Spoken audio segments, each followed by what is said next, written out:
మొన్న మెగాస్టార్ చిరంజీవి గారు డ్రగ్స్ నియంత్రణలో తన వంతుగా ముందుకొచ్చి వారొక వీడియోని అద్భుతంగా తయారు చేసి మా డిపార్ట్మెంట్కి ఇచ్చిండ్రు.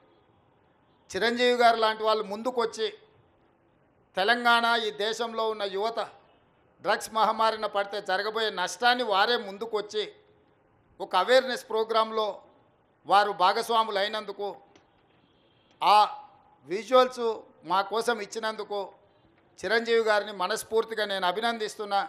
సినిమా ఇండస్ట్రీలో ఉండే ప్రముఖులకు కూడా నా సూచన, మీ కొత్త సినిమాలు రిలీజ్ అయినప్పుడు టికెట్ ధరలు పెంచుకోవడానికి జీవోల కోసం ప్రభుత్వాల దగ్గరకు వస్తున్నారు, కానీ సామాజిక సమస్య అయిన సైబర్ క్రైమ్ డ్రగ్స్ నియంత్రణలో మీరు మీ సామాజిక బాధ్యతను నెరవేర్చడం లేదు అని మా ప్రభుత్వం భావిస్తుంది.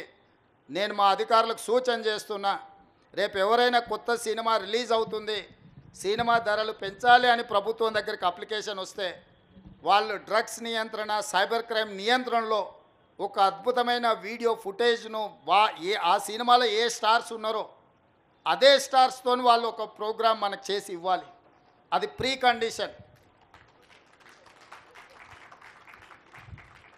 నేను స్పష్టంగా మా అధికారులకు ఆదేశిస్తున్నాను, ఎంత పెద్దవాళ్ళు ఎవరు వచ్చి మనల్ని రిక్వెస్ట్ చేసినా వాళ్ళు సైబర్ క్రైమ్కు సంబంధించి డ్రగ్స్ నియంత్రణకు సంబంధించి ఆ సినిమాలో నటించిన తారాగణం, ఆ సినిమా ప్రొడ్యూసర్స్ 1.5-2 minutes నిడివిగల ఈ సమాజాన్ని పట్టి పీడిస్తున్న వీటికి వ్యతిరేకంగా వాళ్ళు మనకు వీడియో విజువల్స్ తీసుకొచ్చి ఇస్తేనే వాళ్ళకి ఏమైనా వెసులుబాటు సౌలభ్యాలు ఇవ్వాలి.